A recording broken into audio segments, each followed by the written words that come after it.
Nunca pensé que el 14 de septiembre de 2024 sería el día en que mi propia hija me cerraría la puerta de mi casa en la cara. Pero así fue. Había pasado 10 días visitando a mi hermana Amparo en Salamanca, 10 días de paz que ahora parecían un sueño lejano comparado con la pesadilla que me esperaba al regresar a Madrid. Antes de continuar, suscríbete y activa la campanita, porque cada día publicamos nuevas historias. Deja tu like y cuéntanos en los comentarios desde qué ciudad y país nos ves. Tengo 65 años. He trabajado toda mi vida, he construido un patrimonio con el sudor de mi frente y he criado a Patricia creyendo que le estaba enseñando valores. Valores de respeto, de gratitud, de familia. Qué equivocado estaba. El taxi me dejó frente a la casa del barrio de Chamberí a las 7 de la tarde. Era una de esas tardes de septiembre donde el calor del verano todavía se resiste a marcharse.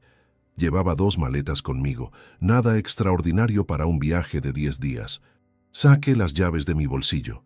Las mismas llaves que había usado durante 35 años desde que compré esta casa en 1989 por 85.000 euros. Cuando Patricia apenas tenía 1 año de edad, introduje la llave en la cerradura. No giró. Lo intenté de nuevo, pensando que quizás estaba usando la llave equivocada, pero no. Era la llave correcta, solo que alguien había cambiado la cerradura. Un escalofrío me recorrió la espina dorsal. Toqué el timbre. Esperé 30 segundos que se sintieron como 30 minutos. Luego escuché pasos al otro lado. La puerta se abrió apenas unos centímetros, lo suficiente para ver el rostro de Patricia, mi hija, mi única hija, la niña que había cargado en brazos, que había llevado a su primera comunión, que había acompañado al altar cuando se casó con Ricardo hace 3 años. «Papá», dijo con una voz fría que no reconocí. No había sorpresa en su tono, no había calidez. Era como si me estuviera esperando. «Patricia, las llaves no funcionan». «¿Cambiaste las cerraduras?», pregunté, todavía sin comprender la magnitud de lo que estaba sucediendo. «Sí, las cambié», respondió sin abrir más la puerta. «¿Por qué? ¿Pasó algo? ¿Hubo algún problema de seguridad?». Hubo un silencio. Detrás de ella pude ver a Ricardo, su esposo, aparecer en el pasillo. Tenía una copa de vino tinto en la mano, como si estuviera disfrutando de una tarde tranquila en su propia casa. Llevaba puesta una camisa blanca que yo le había regalado en su último cumpleaños. El muy cínico. «Papá, creo que es momento de que hablemos con claridad», dijo Patricia, y abrió la puerta un poco más, pero sin hacerse a un lado para dejarme pasar. «Ricardo y yo hemos estado hablando. Esta casa ya no es apropiada para ti. Estás mayor. Necesitas un lugar más pequeño, más manejable. Nosotros vamos a quedarnos aquí». Me quedé inmóvil, con las maletas todavía en las manos. No podía creer lo que estaba escuchando. «¿Cómo que se van a quedar aquí? Patricia, esta es mi casa.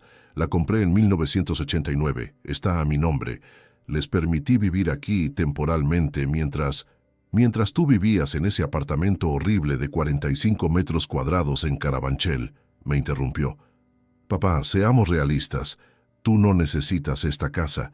Tiene 280 metros cuadrados, 4 habitaciones, 2 baños completos. Es demasiado para un hombre solo.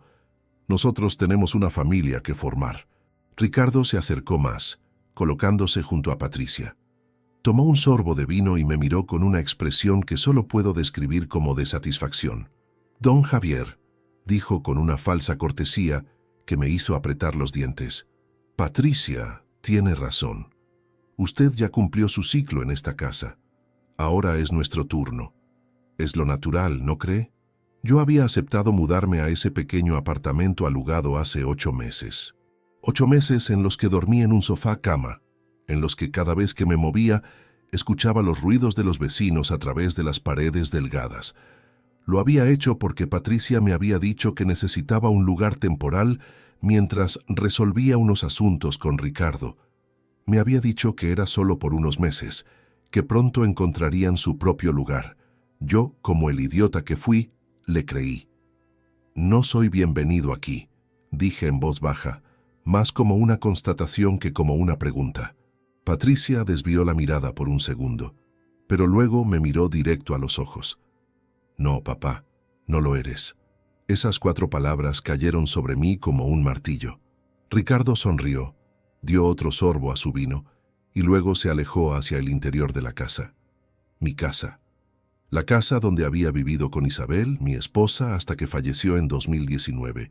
La casa donde habíamos celebrado cada Navidad, cada cumpleaños de Patricia, cada momento importante de nuestras vidas. Patricia, ¿te das cuenta de lo que estás haciendo?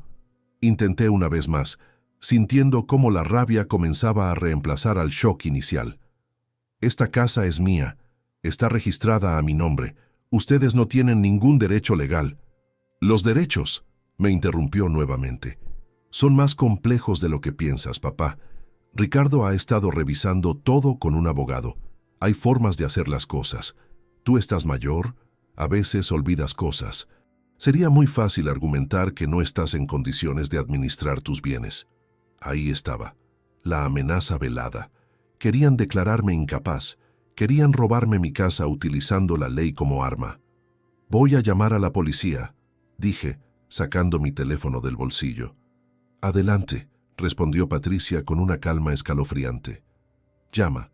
Explícales que tu hija y tu yerno han estado viviendo aquí durante 8 meses con tu consentimiento, que tú les diste las llaves, que tú decidiste mudarte a otro lugar. Explícales que ahora quieres recuperar la casa, pero que ellos se niegan a irse. ¿Crees que la policía va a desalojarlos esta noche? ¿Crees que esto se resuelve con una llamada? Tenía razón, y ella lo sabía. Los procesos de desalojo podían tomar meses. Meses en los que ellos seguirían viviendo en mi propiedad mientras yo... ¿Qué? ¿Vivía en la calle?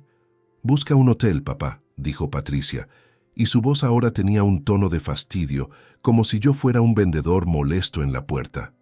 Tómate unos días para pensar, para aceptar la realidad. Llámame cuando estés listo para hablar con sensatez. Y entonces cerró la puerta. La escuché poner el pestillo, ese pestillo que yo mismo había instalado 15 años atrás pensando en la seguridad de mi familia. Me quedé ahí parado, en la acera, con mis 2 maletas a los costados. El sol comenzaba a ponerse, tiñendo el cielo de naranja y rojo. Algunos vecinos pasaban caminando, algunos me miraban con curiosidad, otros desviaban la mirada rápidamente.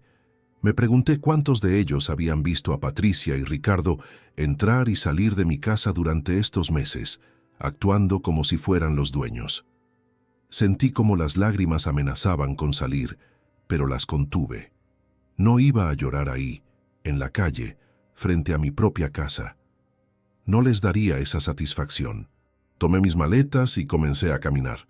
No tenía un plan, no sabía exactamente qué hacer.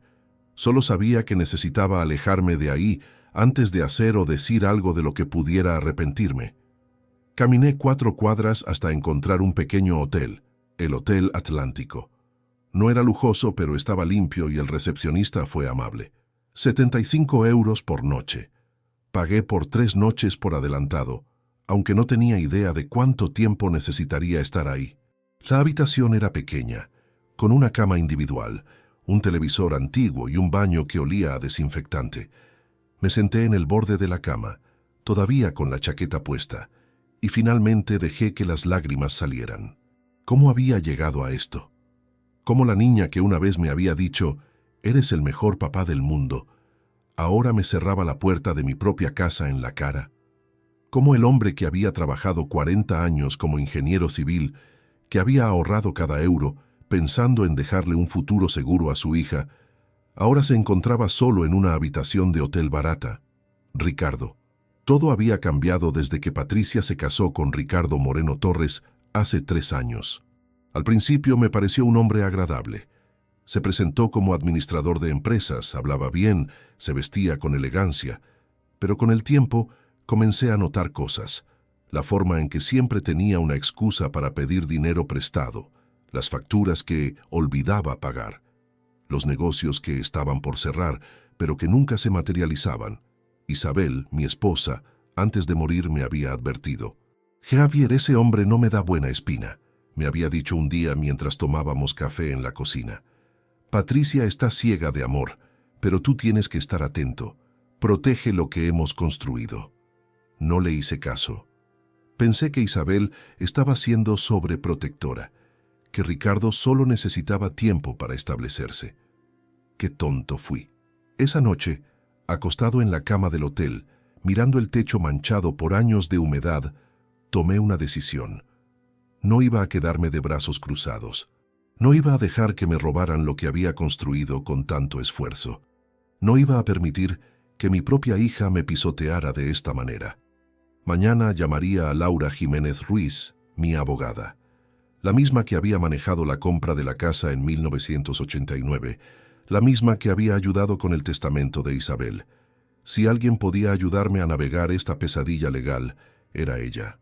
Pero por ahora, en esta noche del 14 de septiembre, solo era un hombre de 65 años, traicionado por su propia sangre, durmiendo en una habitación de hotel mientras su hija y su yerno dormían en su cama, en su casa, probablemente riéndose de lo fácil que había sido deshacerse del viejo estorbo.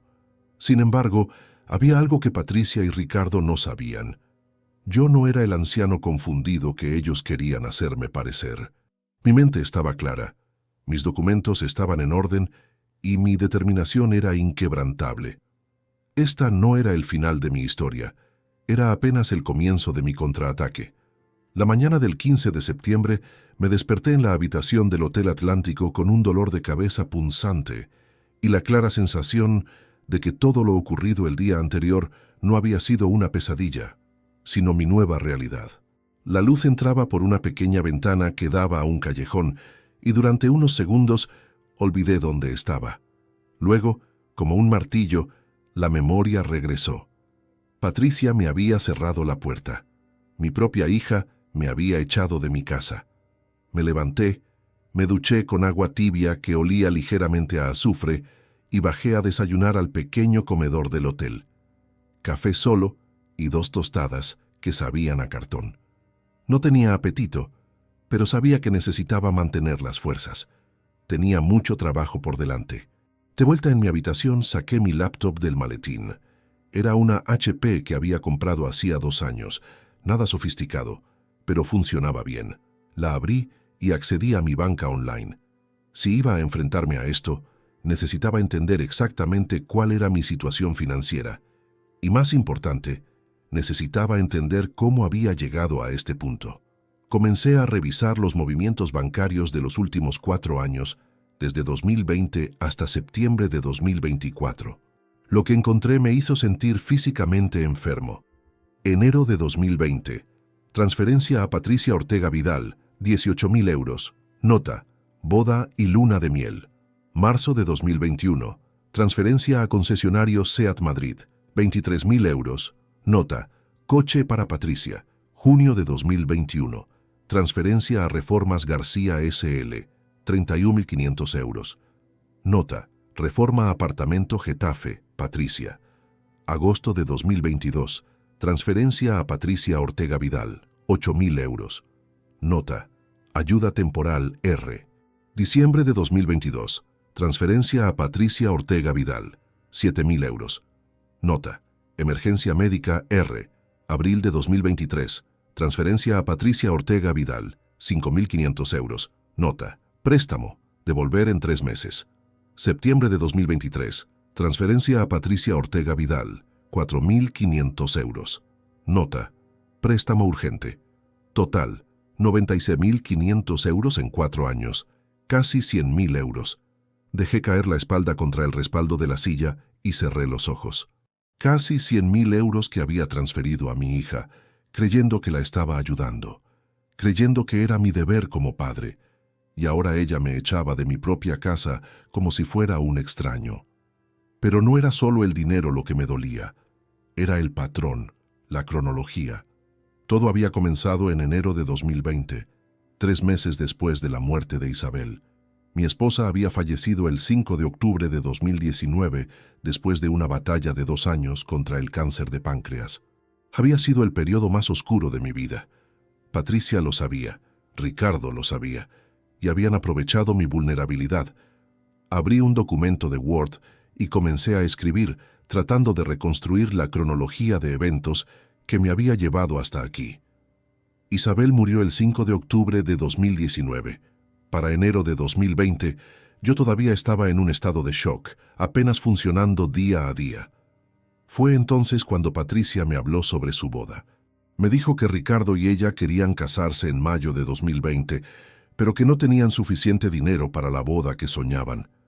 Papá, sé que es mucho pedir, pero mamá hubiera querido que tuviéramos una boda hermosa, me había dicho con lágrimas en los ojos. ¿Cómo podía negarme? Isabel adoraba a Patricia, habría querido verla feliz. Así que transferí los 18,000 euros.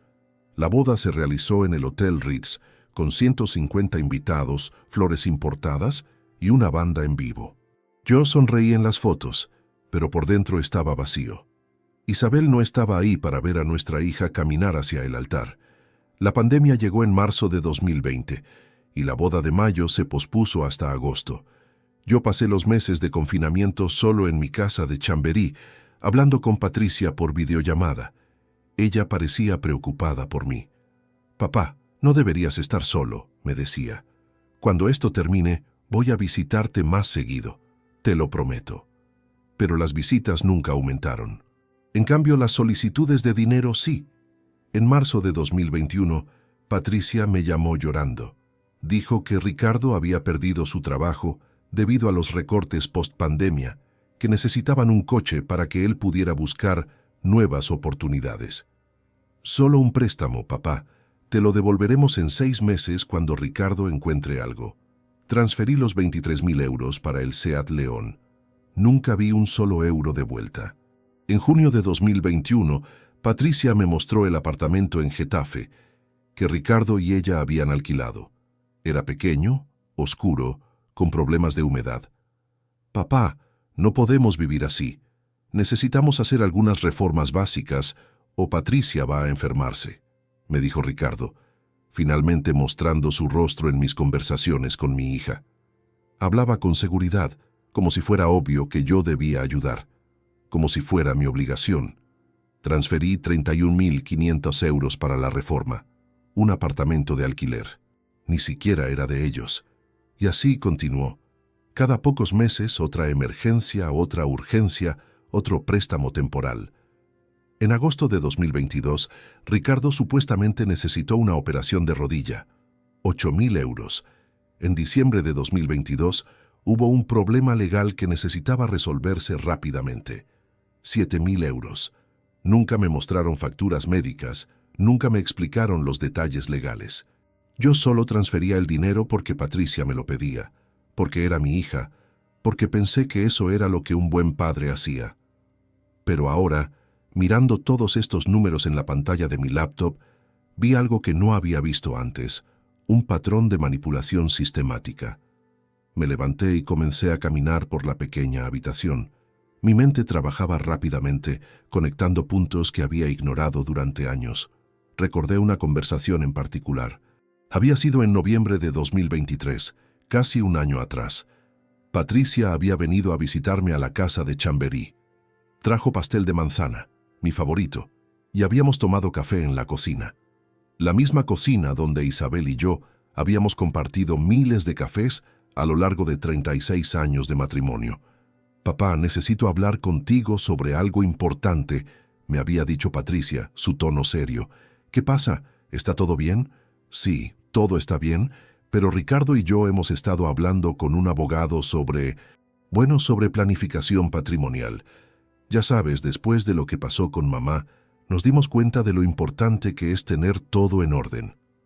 «¿Planificación patrimonial?», pregunté, sin entender realmente a dónde quería llegar.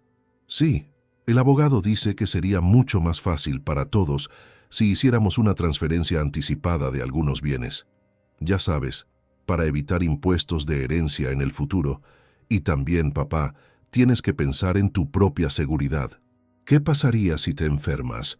¿Quién va a administrar tus cosas? Patricia, tengo 64 años, no 94. Estoy perfectamente capaz de administrar mis propias cosas».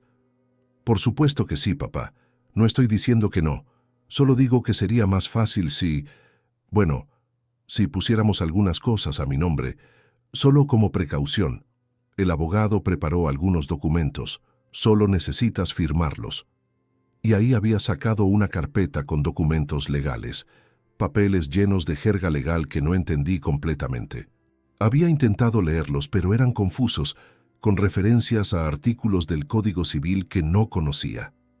Patricia, necesito tiempo para revisar esto con mi propia abogada. Su expresión había cambiado. La calidez en sus ojos desapareció por un momento, reemplazada por algo más frío. ¿Tu propia abogada? Papá, esto es solo un trámite. No necesitas gastar dinero en abogados. Confía en mí.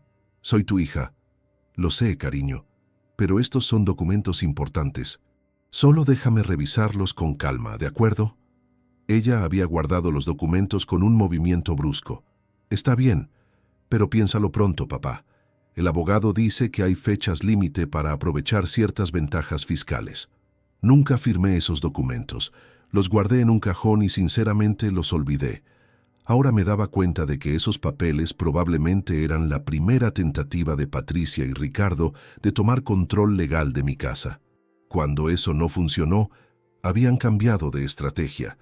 En enero de 2024, Patricia me había llamado con otra propuesta. Papá, Ricardo y yo estamos buscando una casa más grande. Estamos pensando en tener hijos pronto y el apartamento de Getafe es demasiado pequeño, pero el mercado está imposible. ¿Sabes qué sería perfecto? Si pudiéramos usar tu casa por un tiempo.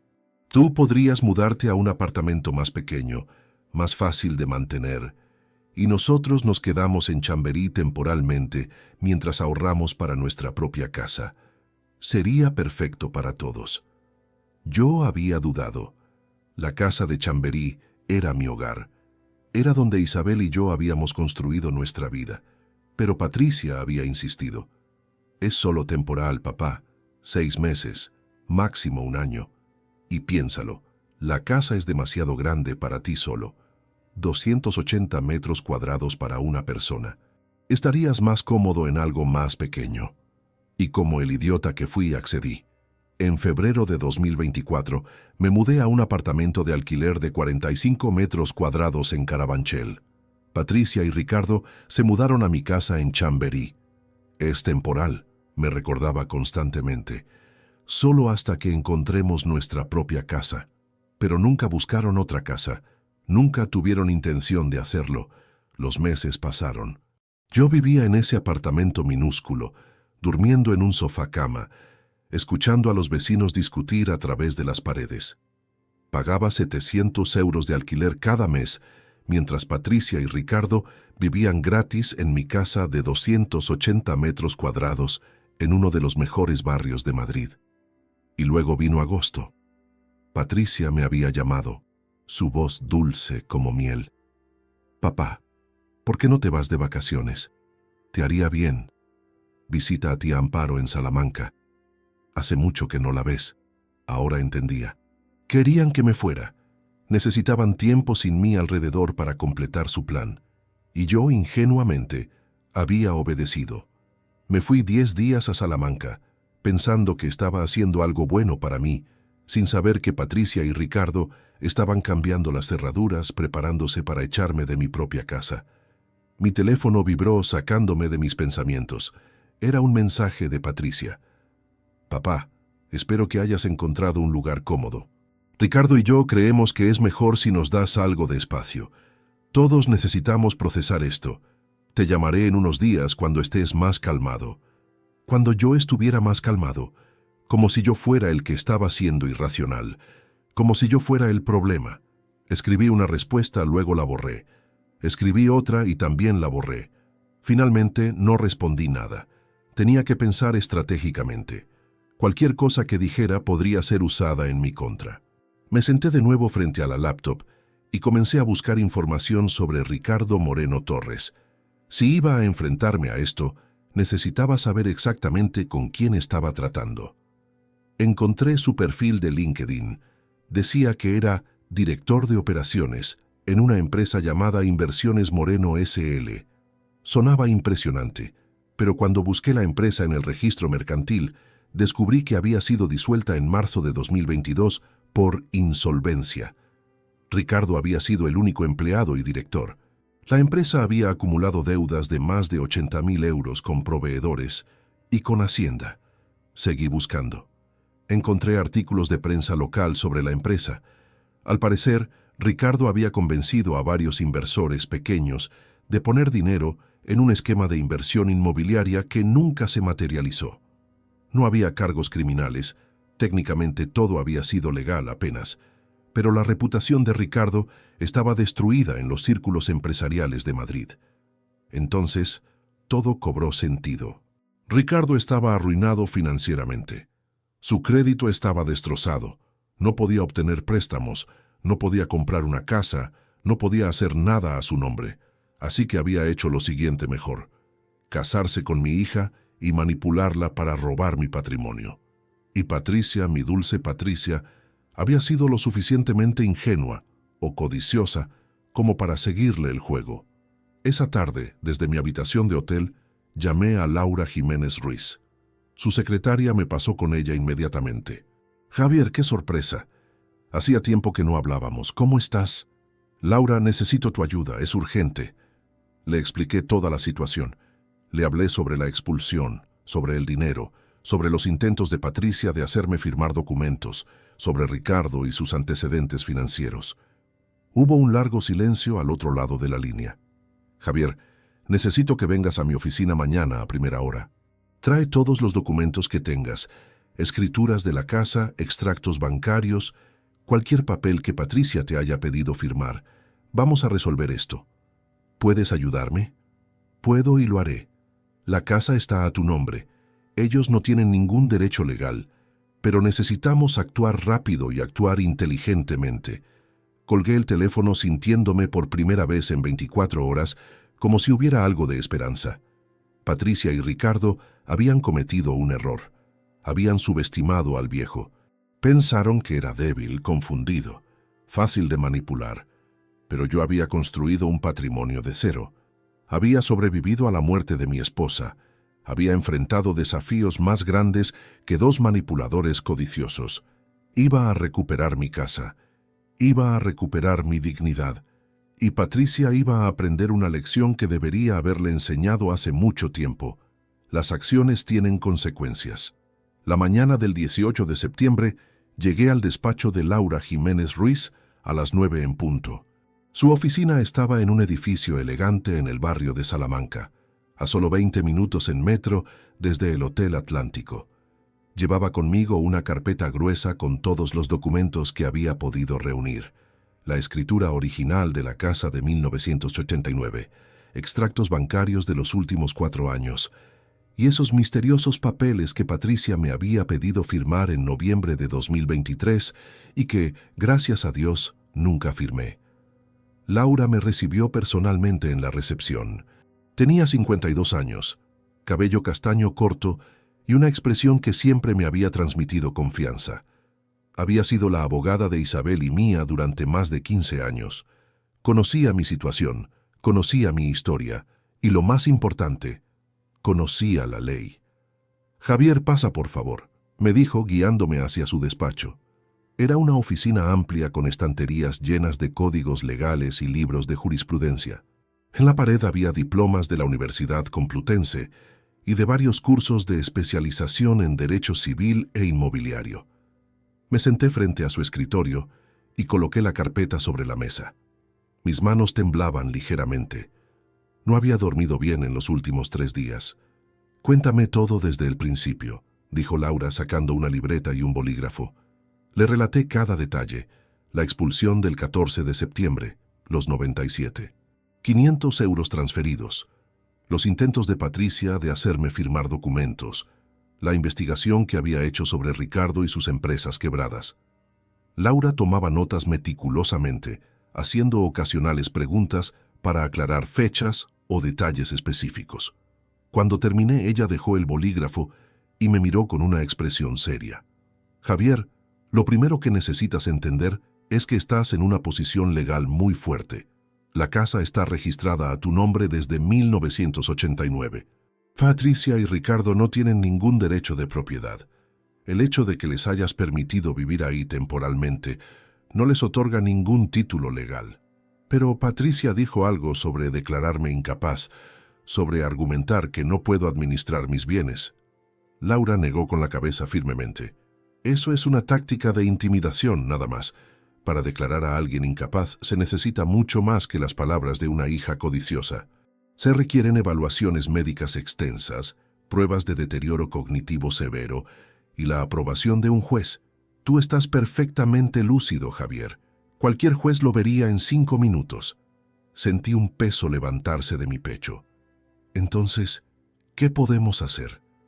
Déjame ver esos documentos que Patricia te pidió firmar, dijo Laura, extendiendo la mano.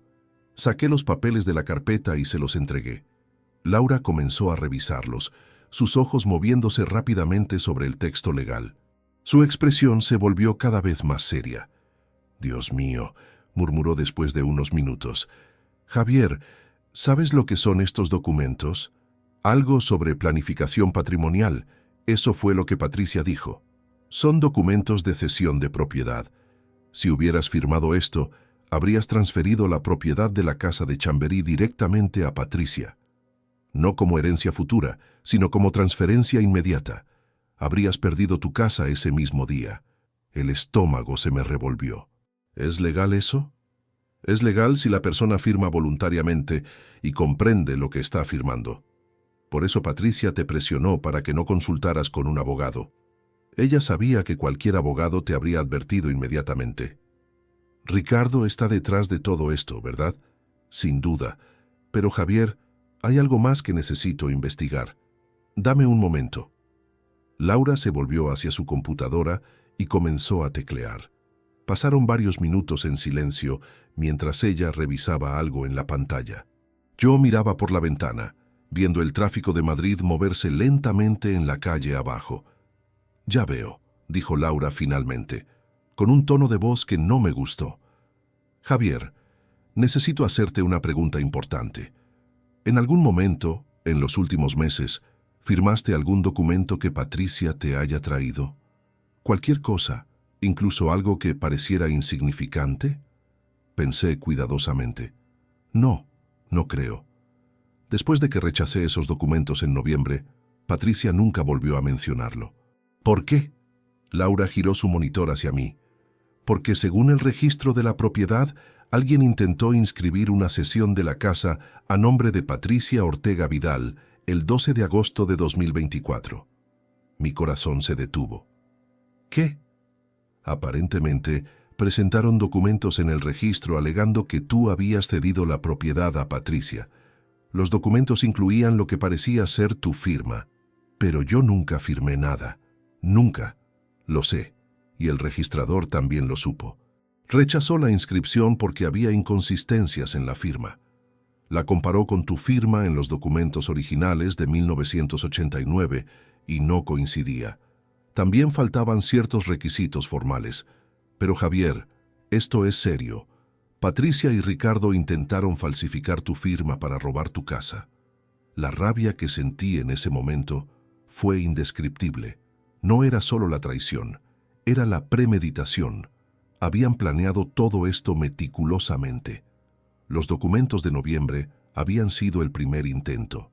Cuando eso falló, habían intentado falsificar mi firma. Y cuando eso también falló, habían cambiado las cerraduras y me habían echado físicamente, probablemente esperando que yo, como un anciano confundido, simplemente me rindiera. «¿Qué podemos hacer?», pregunté, mi voz temblando de ira contenida. Laura se reclinó en su silla, sus dedos tamborileando suavemente sobre el escritorio. «Tenemos varias opciones. Podemos iniciar un proceso de desahucio, lo cual tomará entre 3 y 6 meses. Podemos presentar cargos criminales por falsificación de documentos, lo cual llevaría a una investigación policial. O...» Hizo una pausa significativa. «Podemos ser más estratégicos». ¿Más estratégicos? Javier, si iniciamos un proceso de desahucio, Patricia y Ricardo van a pelear. Van a contratar abogados, van a presentar todo tipo de alegaciones, van a hacer el proceso largo y doloroso. Incluso si ganamos, y ganaremos, te va a costar tiempo, dinero y mucho estrés. Y al final, ¿qué ganas? Recuperas tu casa, pero Patricia probablemente encontrará alguna manera de seguir siendo un problema en tu vida. ¿Qué estás sugiriendo? Laura se inclinó hacia adelante, sus ojos brillando con lo que solo puedo describir como astucia legal. Estoy sugiriendo que les demos exactamente lo que piensan que ya tienen, la casa, pero no de la manera que esperan. No te entiendo. La casa en Chamberí, ¿cuánto vale en el mercado actual? No estoy seguro. La compré por 85. Son por 8 euros en 1989, pero los precios han subido muchísimo desde entonces. Muchísimo es quedarse corto. He revisado precios de propiedades similares en Chamberí. Tu casa, 280 metros cuadrados, 4 habitaciones, 2 baños, en una de las mejores calles del barrio, vale entre 340.000 y 360.000 euros en el mercado actual. El número me sorprendió. ¿Tanto? Tanto. Y aquí está mi propuesta. Vendemos la casa. ¿Vender? Exacto. La ponemos en el mercado inmediatamente. Con una propiedad como esa, en esa ubicación podríamos tener compradores en una semana. Patricia y Ricardo están viviendo ahí pensando que es de ellos, pensando que te han vencido. No saben que la propiedad todavía está legalmente a tu nombre. Para cuando se den cuenta de lo que está pasando, ya habrás firmado la escritura de venta y tendrás el dinero en tu cuenta. La belleza del plan comenzó a revelarse ante mí. Y entonces reciben una notificación legal de que la casa ha sido vendida y tienen 15 días para desocuparla. No hay negociación, no hay proceso largo de desahucio, simple y directo. Pero Laura, esa casa es donde viví con Isabel, es donde criamos a Patricia. Tiene tantos recuerdos. Laura suavizó su expresión. Lo sé, Javier, y no es una decisión fácil. Pero piénsalo. ¿Realmente quieres volver a vivir en esa casa después de lo que Patricia y Ricardo han hecho? ¿Quieres caminar por esos pasillos sabiendo que tu propia hija te echó? Los recuerdos hermosos que tienes con Isabel siempre estarán contigo, pero esa casa ahora está contaminada por la traición. Tenía razón. La idea de volver a esa casa, de dormir en mi habitación sabiendo que Patricia había dormido ahí, pensando que me había derrotado, me revolvía el estómago. ¿Cuánto tiempo tomaría?, les pregunté. Si nos movemos rápido, podríamos tener la casa vendida en 2 o 3 semanas. Conozco a varios agentes inmobiliarios excelentes. Hay una en particular, Premium Madrid, que se especializa en propiedades de alta gama en Chamberí. Podría tener la casa listada hoy mismo si le das autorización. Hazlo, dije sin dudar más. Vende la casa. Laura sonrió, no con alegría, sino con satisfacción profesional. Muy bien. Voy a necesitar que firmes algunos documentos dándome poder notarial para actuar en tu nombre en la venta. También vamos a necesitar hacer una evaluación oficial de la propiedad. Lo que sea necesario. Y Javier, esto es importante. No puedes decirle nada a Patricia, ni una palabra. Si ella se entera de que estamos vendiendo la casa, podría intentar sabotear la venta de alguna manera. Necesitamos que esto sea una sorpresa total. No planeo hablar con Patricia de nada. Bien. Y cuando ella te llame o te envíe mensajes, lo cual seguramente hará, no respondas nada que pueda darle pistas. Mantente vago, o mejor aún, no respondas en absoluto. Pasamos la siguiente hora firmando documentos. Laura preparó un poder notarial que me autorizaba a ella y a la agencia inmobiliaria a actuar en mi nombre. También me dio el contacto de un tasador que visitaría la casa al día siguiente. ¿Cómo va a entrar el tasador si Patricia y Ricardo cambiaron las cerraduras?, pregunté. Le diremos que es un inspector de la comunidad de propietarios, que necesita revisar las instalaciones. Patricia no tiene ninguna razón para sospechar nada. Eres brillante, Laura. He hecho esto durante 25 años, Javier. Créeme, he visto casos peores que el tuyo. Lo que Patricia y Ricardo no entienden es que la avaricia los hace predecibles. Salí del despacho de Laura a las 11:30 de la mañana con una sensación de poder que no había sentido en años. Por primera vez desde que Patricia me cerró la puerta el 14 de septiembre, sentí que tenía control sobre mi situación. De vuelta en el hotel, revisé mi teléfono. Tenía 3 mensajes de Patricia. El primero, enviado a las 9:15 a.m. Papá, espero que estés encontrando un lugar cómodo. Ricardo y yo pensamos que sería mejor si nos das algo de espacio por un tiempo. El segundo, a las 10:30 a.m. Papá, no quiero que pienses que somos malos. Solo estamos haciendo lo que es mejor para todos. Tú eres mayor, necesitas menos responsabilidades. El tercero, a las 11:05 a.m. Papá, por favor, responde. Estoy preocupada por ti. La hipocresía de ese último mensaje casi me hizo reír. Estaba preocupada por mí. Claro, no respondí ninguno de los mensajes. En cambio, llamé a mi sobrino Marcos. Marcos Ortega Silva tenía 35 años y era profesor de historia en un instituto de Valladolid. Era el hijo de mi hermana Amparo. Siempre habíamos tenido una buena relación. Era educado, trabajador, y a diferencia de Patricia, realmente parecía apreciar a su familia. «Tío Javier, qué sorpresa», contestó después del segundo timbre. «Marcos, necesito hablar contigo sobre algo importante. ¿Tienes unos minutos?» «Por supuesto». «¿Está todo bien?» Sonabas raro. Le conté todo. La expulsión, el dinero, el plan de vender la casa. Marcos escuchó en silencio, ocasionalmente dejando escapar expresiones de incredulidad. «No puedo creerlo», dijo cuando terminé. «Patricia siempre me pareció un poco, no sé, centrada en sí misma. Pero esto es otro nivel. ¿Cómo puedo ayudar?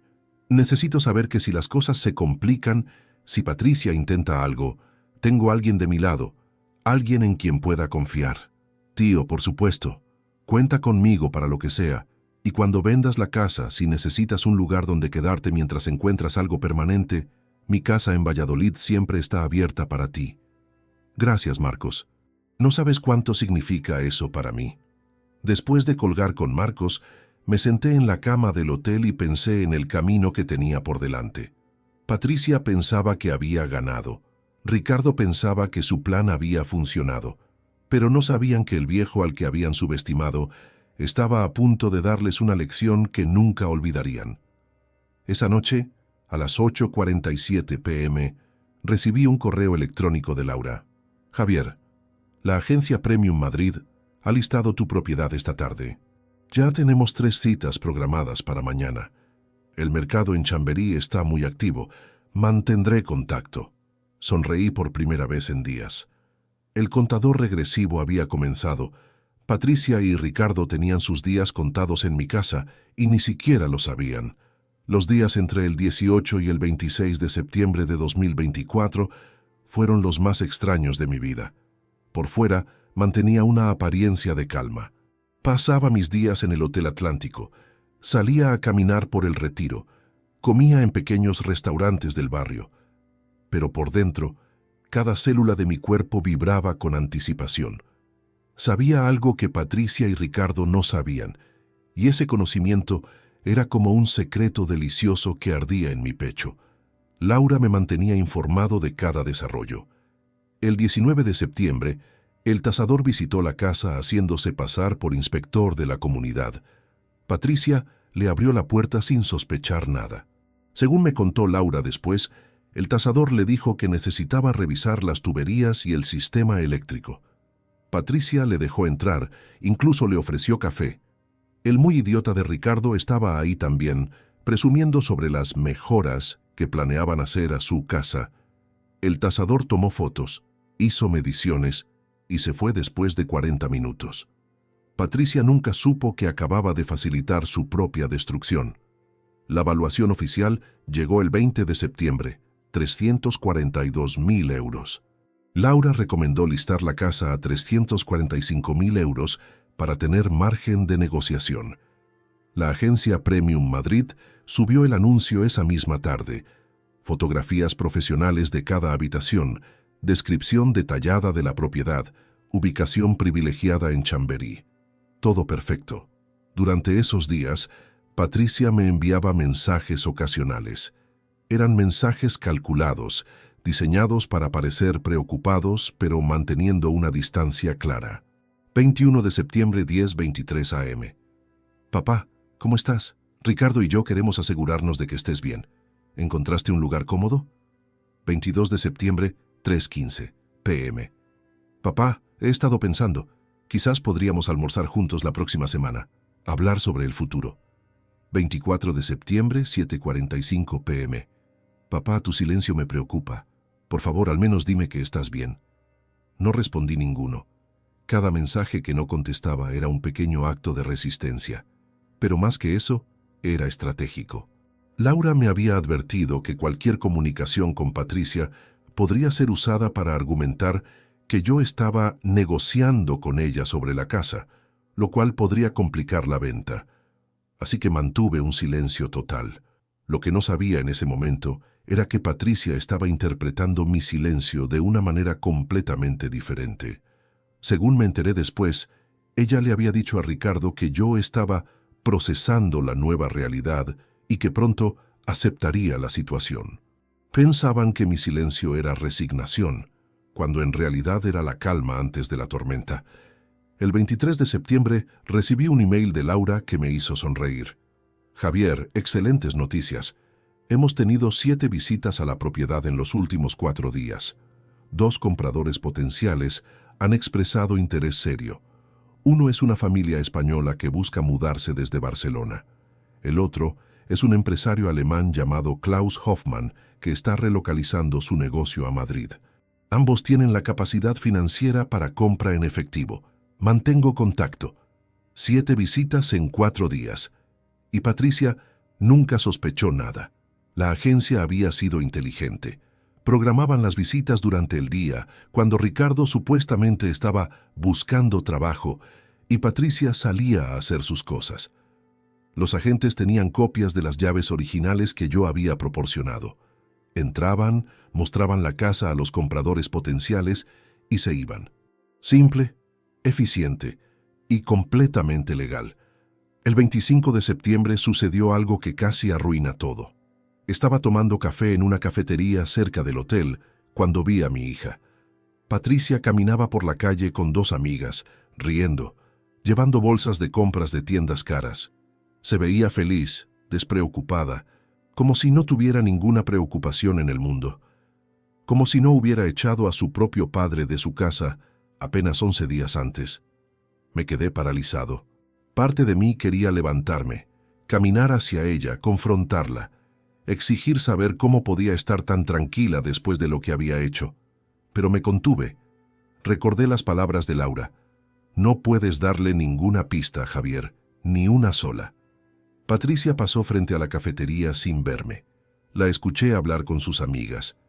Y Ricardo finalmente está arreglando lo del negocio. Dice que en unos meses vamos a poder redecorar toda la casa. Estoy pensando en cambiar la cocina. Esa cocina antigua es horrible.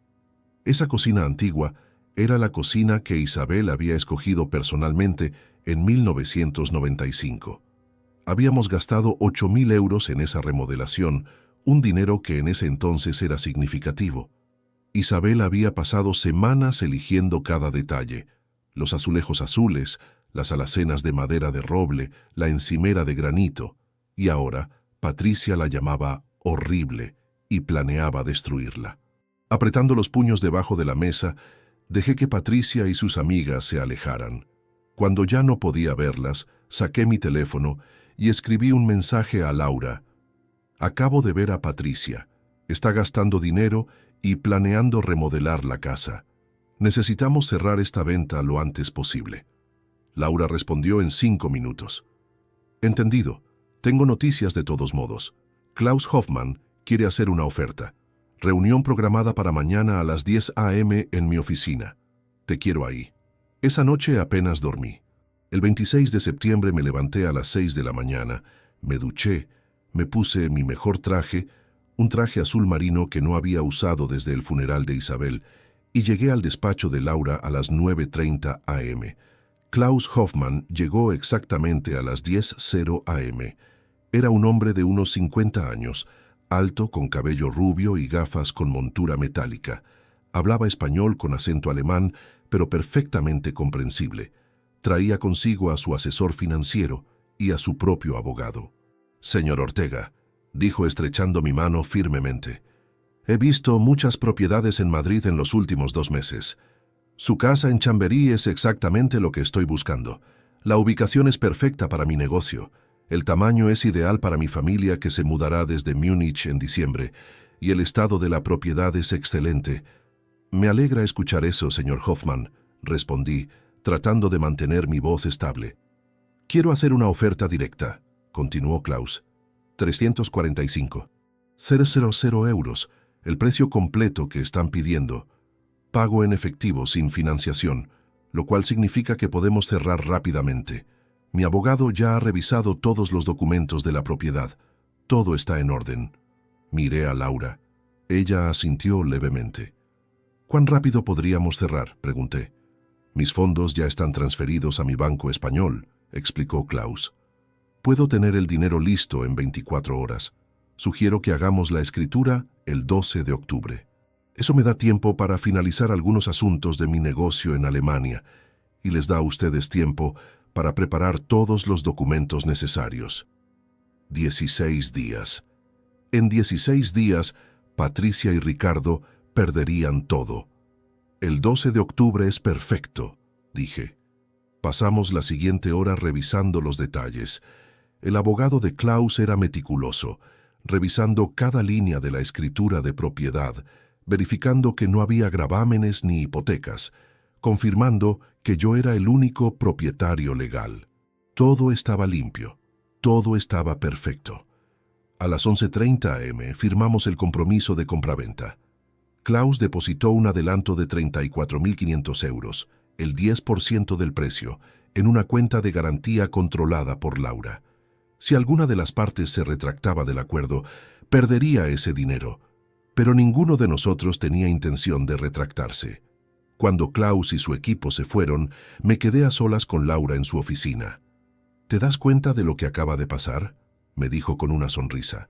En 8 días hemos vendido tu casa. 8 días, Javier. En el mercado inmobiliario de Madrid eso es prácticamente instantáneo. ¿Cuándo le notificamos a Patricia? Después de la escritura. El mismo día, 12 de octubre, después de que hayas firmado y recibido el dinero, enviaremos la notificación oficial. Patricia y Ricardo tendrán 15 días para desocupar la propiedad. Si se resisten, la policía los desalojará. Simple y limpio. ¿Y si intentan sabotear algo antes? ¿Y si de alguna manera se enteran? No hay manera de que se enteren, Javier. Nosotros controlamos toda la información. Y aunque se enteraran, ¿qué podrían hacer? La casa es tuya. Tienes todo el derecho legal de venderla. Tenía razón, pero aún así sentía una pequeña ansiedad. Tanto había salido bien hasta ahora, demasiado bien casi. Esa tarde, de vuelta en el hotel, finalmente recibí una llamada de Patricia. No un mensaje, sino una llamada real. La dejé ir al buzón de voz. 10 minutos después llamó de nuevo. Otra vez al buzón de voz. A la tercera llamada, decidí responder. Necesitaba saber qué estaba pensando. Hola, Patricia. Papá, finalmente. He estado tratando de contactarte durante días. ¿Dónde has estado? He estado ocupado, resolviendo algunos asuntos. ¿Qué asuntos? Papá, estoy preocupada. No es normal que no contestes mis mensajes. ¿Estás bien? ¿Estás comiendo bien? La hipocresía en su voz me enfermó. Estoy bien, Patricia. Mejor de lo que he estado en mucho tiempo, de hecho. Hubo una pausa. Papá, quiero que sepas que Ricardo y yo no queríamos lastimarte. Solo estamos tratando de hacer lo que es mejor para todos. Tú necesitas menos responsabilidades, menos estrés. La casa es demasiado para ti. La casa que yo compré en 1989. La casa donde crié a mi hija. Esa casa. Papá, no empieces con eso otra vez. Necesitas aceptar la realidad. Ya no eres joven. Necesitas... Patricia, la interrumpí, y mi voz salió más fría de lo que esperaba. Tengo que irme, tengo una cita. ¿Una cita? ¿Con quién? Papá, ¿estás trabajando con algún abogado? Porque si lo estás haciendo necesitas saber que Ricardo también ha consultado con abogados y ellos dicen que... Adiós, Patricia. Colgué antes de que pudiera continuar. Mi corazón latía rápido. Casi había revelado demasiado, pero había mantenido el control. Apenas. Los días siguientes pasaron en una mezcla extraña de tensión y aburrimiento. Laura me mantenía actualizado sobre el progreso de los documentos. El abogado de Klaus estaba siendo extraordinariamente eficiente. Para el 30 de septiembre, todos los papeles estaban listos. Solo era cuestión de esperar hasta el 12 de octubre. El 2 de octubre, Patricia me envió un mensaje que me heló la sangre. Papá, una agencia inmobiliaria dejó su tarjeta en la puerta. Decía algo sobre una visita programada. ¿Sabes algo de eso? Ricardo piensa que alguien se equivocó de casa. Mi primer impulso fue el pánico. Nos habían descubierto. Pero luego pensé más claramente. Llamé a Laura inmediatamente. «Relájate, Javier», me dijo. «Fue un error de uno de los agentes junior. Dejó una tarjeta en la puerta por accidente después de una de las últimas visitas. Ya hablé con la agencia. Le dijeron a Patricia que efectivamente fue un error, que la tarjeta era para la casa de al lado. Patricia lo aceptó. Crisis evitada. ¿Estás segura?» «Completamente segura. Nuestro contacto en la agencia habló directamente con Patricia. Ella cree que fue un error administrativo. No sospecha nada». Respiré aliviado, pero el incidente me recordó lo frágil que era nuestra operación. Un pequeño error y todo podría desmoronarse. El 8 de octubre, 4 días antes de la escritura, Patricia intentó verme. Me llamó diciendo que quería hablar en persona, que había cosas que necesitábamos resolver como familia. Inventé una excusa sobre estar fuera de Madrid, visitando a un viejo amigo en Toledo. No sé si me creyó, pero no insistió. La noche del 11 de octubre, la noche antes de la escritura, me senté en mi habitación del hotel con una botella de vino que había comprado en un supermercado cercano.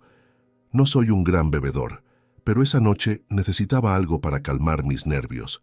En menos de 24 horas, todo cambiaría. Patricia y Ricardo, que ahora dormían tranquilamente en mi casa pensando que habían ganado, descubrirían que habían perdido todo. La casa que pensaban que era suya ya no existiría para ellos.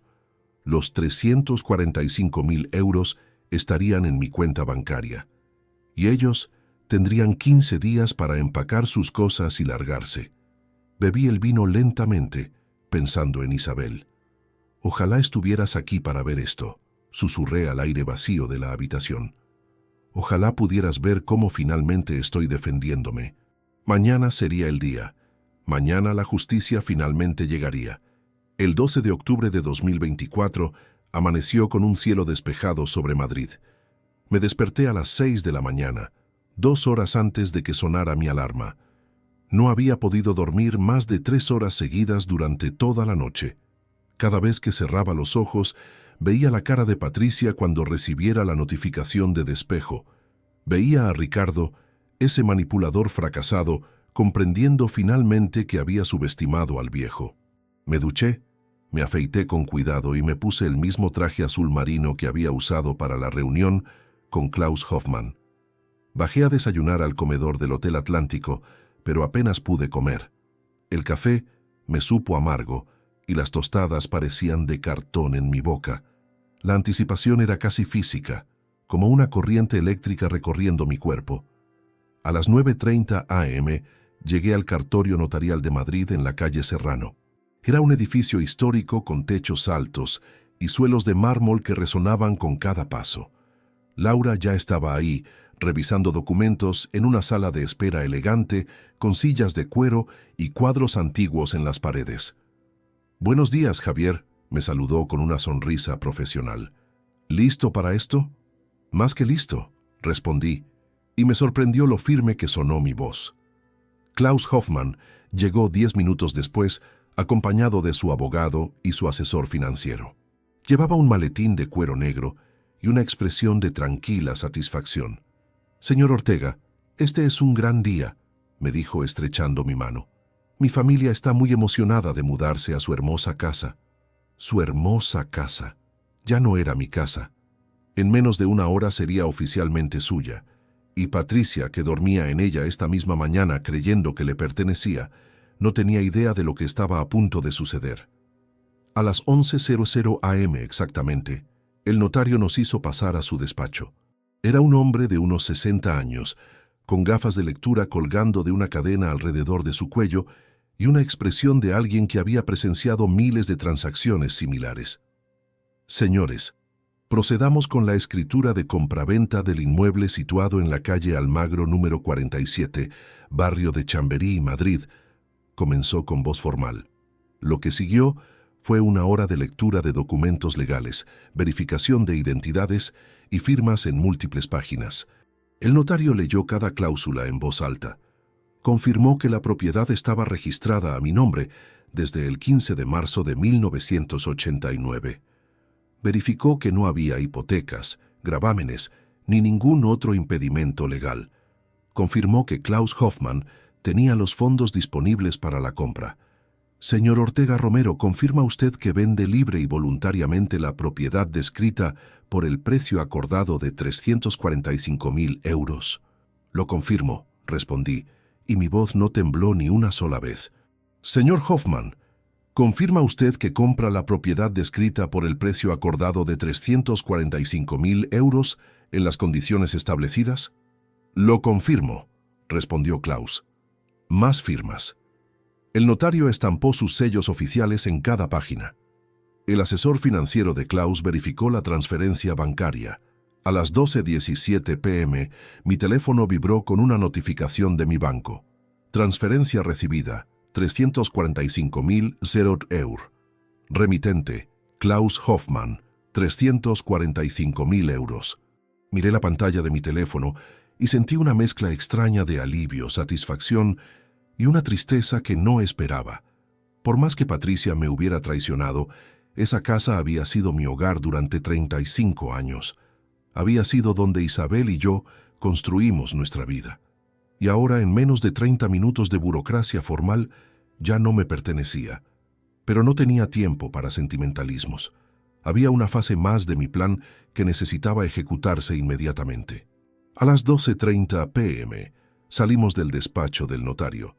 Klaus me dio la mano una última vez. Señor Ortega, ha sido un placer hacer negocios con usted. Espero que disfrute de su próxima etapa. Igualmente, señor Hoffmann, cuide bien de esa casa. Tiene muchos recuerdos felices en esas paredes. Cuando Klaus y su equipo se marcharon, Laura y yo nos dirigimos a una pequeña sala de conferencias en el mismo edificio. Ella sacó su laptop y abrió un documento que ya tenía preparado. Muy bien, Javier. Ahora viene la parte que Patricia y Ricardo no van a disfrutar. Voy a enviar la notificación oficial de venta y el requerimiento de desocupación. Observé mientras Laura redactaba el documento formal. Cada palabra era precisa, legal, irrefutable. La propiedad había sido vendida legalmente. Patricia Ortega Vidal y Ricardo Moreno Torres estaban ocupando la propiedad sin autorización del nuevo propietario.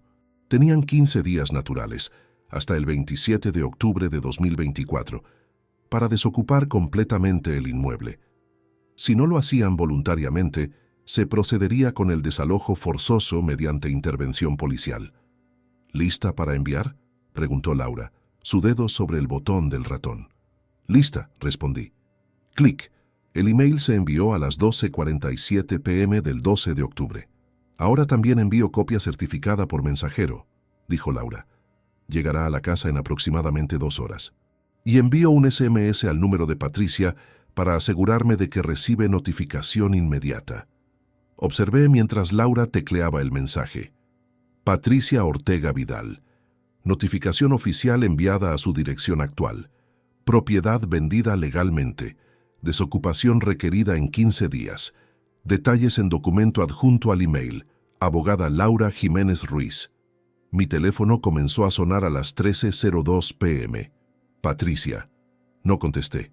Llamó de nuevo a las 13:03. Otra vez a las 13:05. A las 13:07. A las 13:10. Déjala llamar, dijo Laura con calma. Cuantas más llamadas desesperadas hagas sin que contestes, más claro quedará que ella no tiene ningún control sobre esta situación. A las 13:15, mi teléfono mostró un mensaje de texto de Patricia. Papá, ¿qué has hecho? Llámame inmediatamente. A las 13:18. Papá, esto es un error. no puedes vender la casa. Nosotros vivimos aquí, llámame. A las 13:22, papá responde, Ricardo dice que esto no es legal, vas a arrepentirte. A las 13:30, por favor, papá, podemos hablar de esto. No hagas esto, somos familia. Las llamadas y mensajes continuaron. A las 14:00 había recibido 28 llamadas perdidas y 15 mensajes de texto. Patricia alternaba entre súplicas, amenazas y ataques de pánico, pero yo no respondía a ninguno. A las 15:30 mi teléfono sonó con un número que no reconocía. Decidí contestar. «¿Señor Ortega?», dijo una voz masculina que no conocía. «Soy Antonio Ruiz, abogado. Me ha contactado su hija Patricia y su esposo Ricardo respecto a una venta de propiedad que aparentemente... Lo siento, pero cualquier consulta legal debe dirigirse a mi abogada, Laura Jiménez Ruiz». Lo interrumpí y le di el número de Laura antes de colgar. Laura me llamó 10 minutos después, riendo. «Javier, acabo de hablar con ese tal Antonio Ruiz. Es un abogado de 5ª categoría que trabaja desde un despacho encima de una ferretería en Vallecas. Le envié copia de toda la documentación, la escritura original de 1989, el compromiso de compraventa, la escritura de hoy. Le tomó exactamente 5 minutos revisar todo y decirme que no hay absolutamente ningún caso legal. Patricia y Ricardo no tienen ningún derecho sobre esa propiedad. El pobre Antonio hasta se disculpó por malgastar mi tiempo con un caso tan obviamente perdido. ¿Y qué le dijo a Patricia? Según me contó, le dijo que devolvería los 300 euros que le habían pagado de adelanto porque no podía tomar el caso. No hay nada que hacer legalmente. La venta es completamente válida. A las 16:00 había recibido 47 llamadas perdidas. Los mensajes de Patricia se habían vuelto cada vez más desesperados. «Papá, por favor, vamos a perder la casa. No tenemos a dónde ir. Pensé que me amabas. ¿Cómo puedes hacerme esto?». Ese mensaje en particular me enfureció. ¿Cómo podía ella preguntarme cómo podía hacerle esto? Ella me había echado de mi propia casa. Ella había conspirado con su esposo fracasado para robar mi patrimonio. Ella había intentado falsificar mi firma. Y ahora se atrevía a preguntarme cómo podía hacerle esto. A las 17:30, Ricardo intentó llamarme desde su propio teléfono. Dejó un mensaje de voz que escuché en altavoz con Laura presente. Su voz trataba de sonar autoritaria, pero se notaba el pánico debajo. «Don Javier, esto es Ricardo. Necesitamos hablar hombre a hombre. Creo que ha habido un malentendido terrible. Patricia está devastada. Ella lo ama, usted lo sabe. Estoy seguro de que podemos llegar a un arreglo razonable. Quizás podamos comprarle la casa a usted. Puedo conseguir financiación, solo necesitamos tiempo. Llámeme, por favor». Laura negó con la cabeza. ¿Conseguir financiación? El hombre tiene 80.000 euros en deudas documentadas. Ningún banco le daría un préstamo ni para comprar una bicicleta, mucho menos una casa de 345.000 euros. A las 18:00, las llamadas llegaron a 62. 62 llamadas en 5 horas. Mi teléfono no paraba de vibrar. Finalmente, lo puse en modo silencio. «¿Cuánto tiempo crees que sigan intentando?», le pregunté a Laura mientras cenábamos en un restaurante cerca de su oficina. «Días, probablemente, hasta que finalmente acepten que no hay nada que puedan hacer. La negación es una etapa poderosa, Javier, pero eventualmente llegará la aceptación». Esa noche, de vuelta en mi habitación del Hotel Atlántico, me senté en la cama con mi teléfono en la mano. Lo saqué del modo silencio y vi la avalancha de notificaciones. Más llamadas, más mensajes. Algunos de Patricia, algunos de Ricardo, incluso algunos de números desconocidos que probablemente eran amigos o familiares que ellos habían reclutado para presionarme. Abrí uno de los últimos mensajes de Patricia, enviado a las 20:15.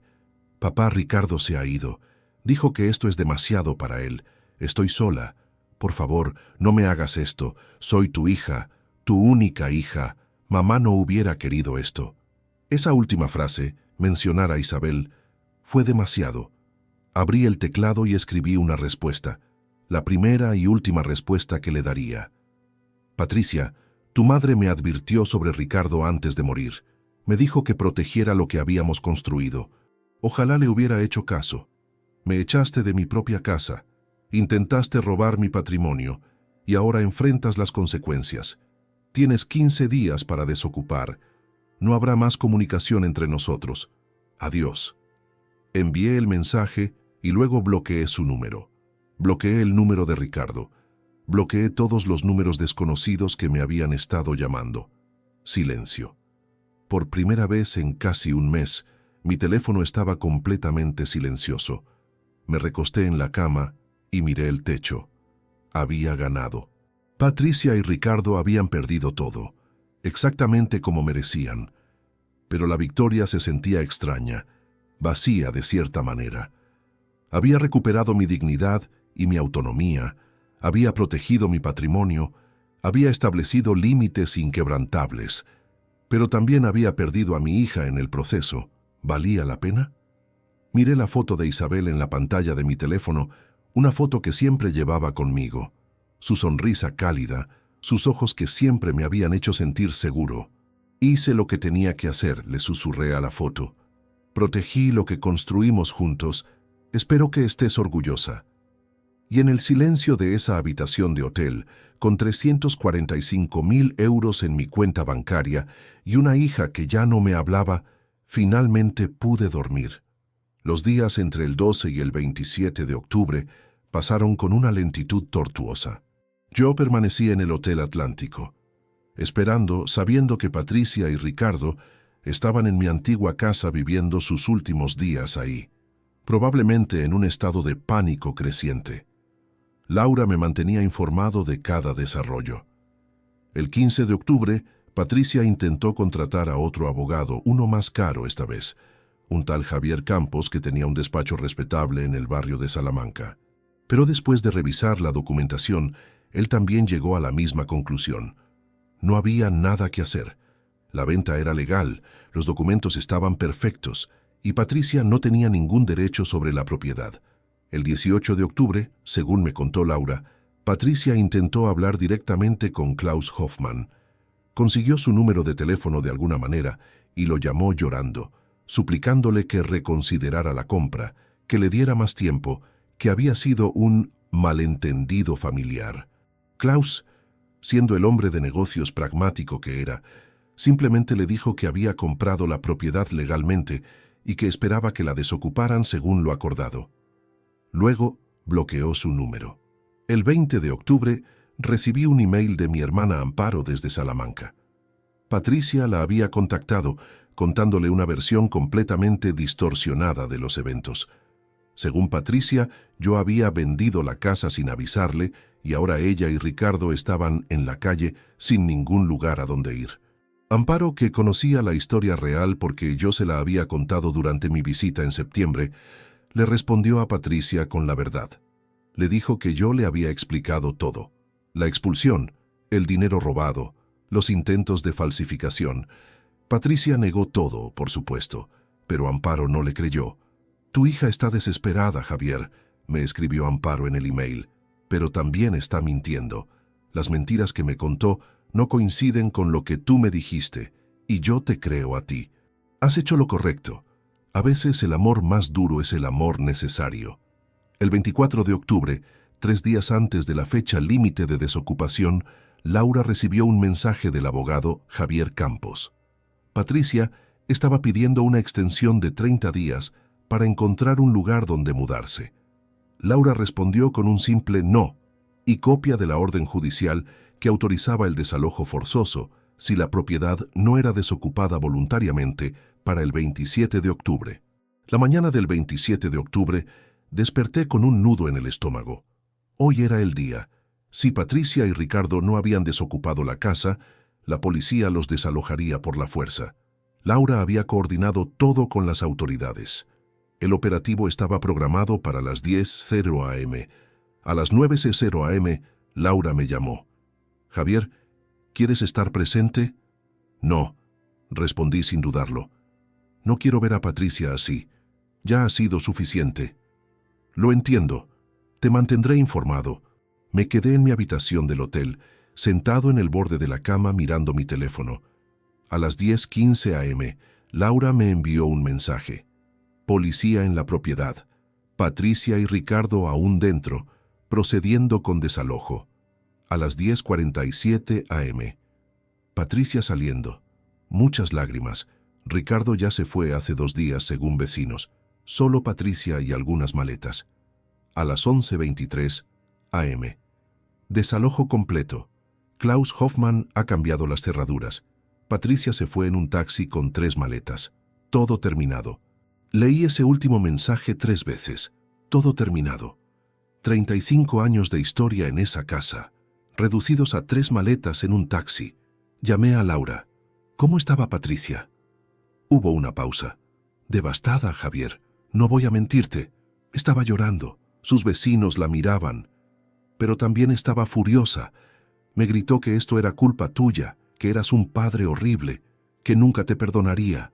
Sentí una punzada en el pecho, pero también una extraña sensación de liberación. ¿Y Ricardo?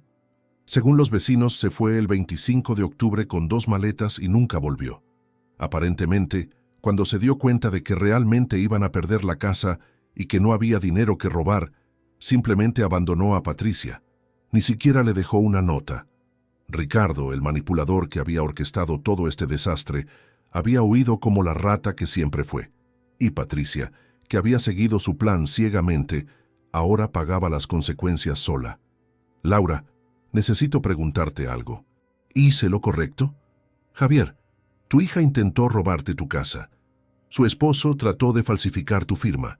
Te echaron de tu propia propiedad como si fueras basura. Hiciste lo correcto. Hiciste lo único posible. Protegiste tu dignidad y tu patrimonio. No hay nada malo en eso. Esa tarde comencé a hacer planes para mi nueva vida. Los 345.000 euros de la venta estaban en mi cuenta bancaria. Era más dinero del que necesitaría por el resto de mi vida si era prudente. Llamé a Marcos, mi sobrino, en Valladolid. Tío Javier, ¿cómo estás? He estado pensando en ti. Estoy bien, Marcos. Mejor de lo que esperaba, de hecho. Quiero hacerte una pregunta.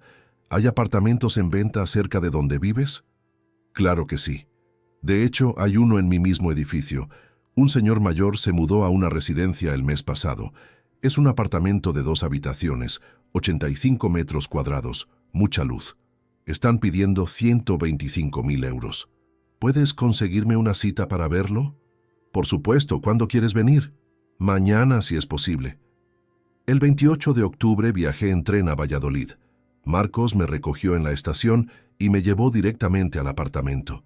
Era perfecto. 2º piso, ascensor, balcón con vista a un pequeño parque. 2 habitaciones, una cocina moderna, un baño renovado. Nada lujoso, pero cómodo, limpio, manejable. Me lo quedo, le dije al agente inmobiliario después de solo 20 minutos de visita.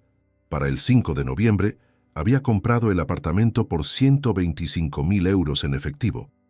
Me quedaban 220.000 euros de la venta de la casa en Chamberí. Laura me ayudó a invertirlos de manera conservadora.